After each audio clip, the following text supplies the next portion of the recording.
Di tengah hiruk-pikuk negeri yang sering terjebak dalam perbedaan, ada sebuah kota kecil yang berjalan dengan langkah berbeda. Salatiga. Kota ini tak meniadakan perbedaan. Ia merangkulnya. Di sini, lonceng gereja berdentang berdampingan dengan azan yang menggema. Dan dupa wihara mengeluarkan damai yang menenangkan. Tapi, apa yang membuat sebuah kota tidak takut berbeda? Apa yang menjadikannya tidak hanya bertoleransi, tapi juga saling merawat? Mungkin jawabannya bukan pada tembok-tembok tempat ibadah itu berdiri, melainkan pada hati orang-orang yang menghidupinya.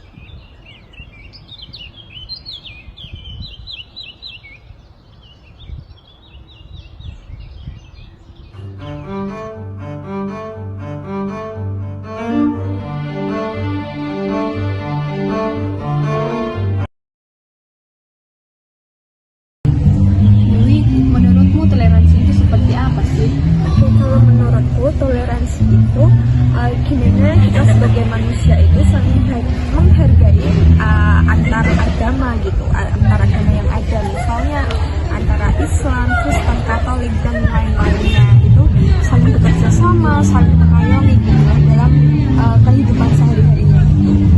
Jadi kalau Salatiga ini udah bertoleransi kan contohnya seperti apa? Kalau menurut aku sudah cukup bertoleransi gitu, seperti dari terlihat kayak di Pancasila misal itu kan di Salatiga sendiri kan kayak bukan terkenal mayoritas itu agamanya Islam gitu. Nah bahkan di Pancasila pun tidak hanya ada masjid yang besar di situ, ada banyak gereja di sekitarnya gitu kan.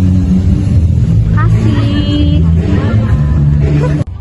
Jadi dari video tersebut kita dapat mempelajari makna toleransi itu, yang dimana kita bisa menghargai satu sama yang lain walaupun kita memiliki perbedaan.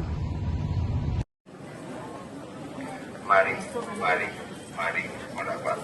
Silakan.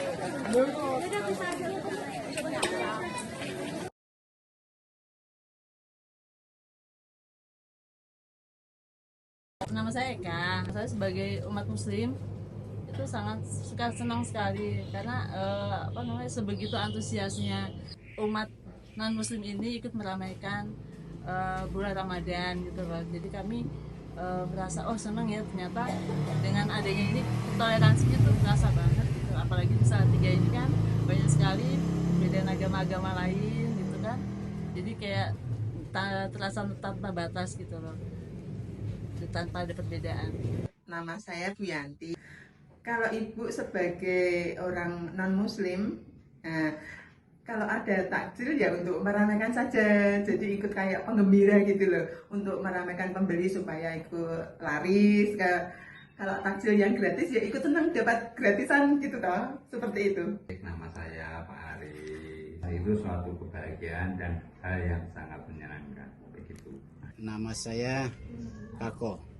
Ya, selain saya memang mencari takjil sesuai, juga saya membantu perekonomian mereka, baik mau dibeli sekali atau 2 kali, tapi tujuan kita tuh toleransi. Jadi kita membeli mereka bukan hanya masalah uang, tapi masalah, orang Jawa bilang, paguyuban, kekompakan antara umat beragama.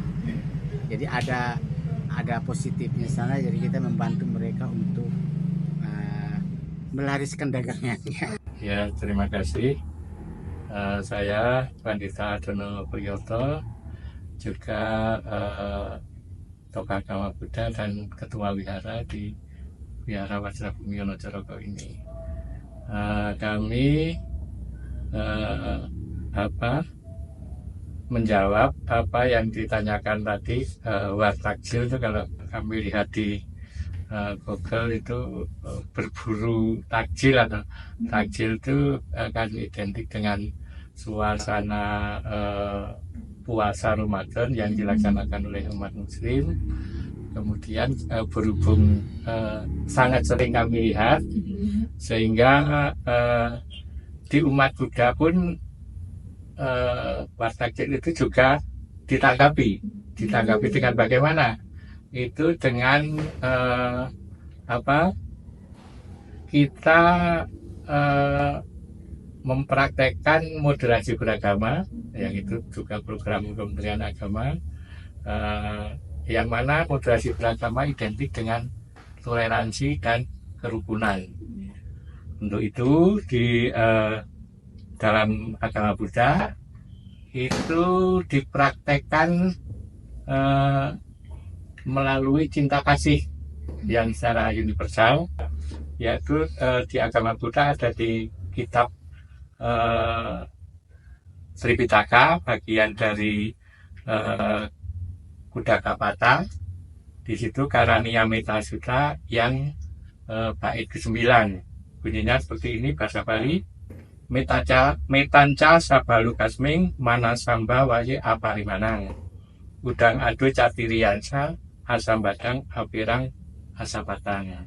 Yang dalam bahasa Indonesia adalah cinta kasih terhadap makhluk di segenap alam patut dikembangkan tanpa batas dalam batin, baik ke arah atas, bawah, tanpa kedengkian, tanpa permusuhan.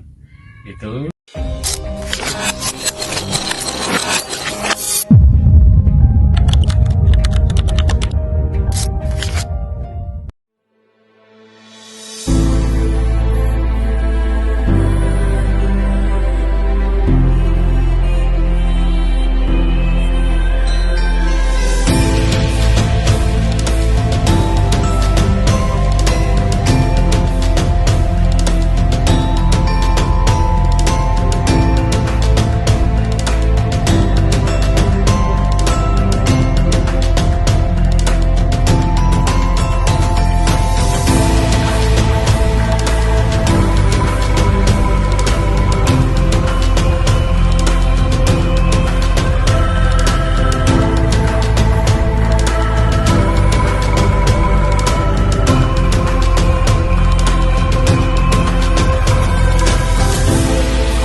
Mungkin itu saja pertanyaan singkat dari kami. Terima kasih atas kesediaannya.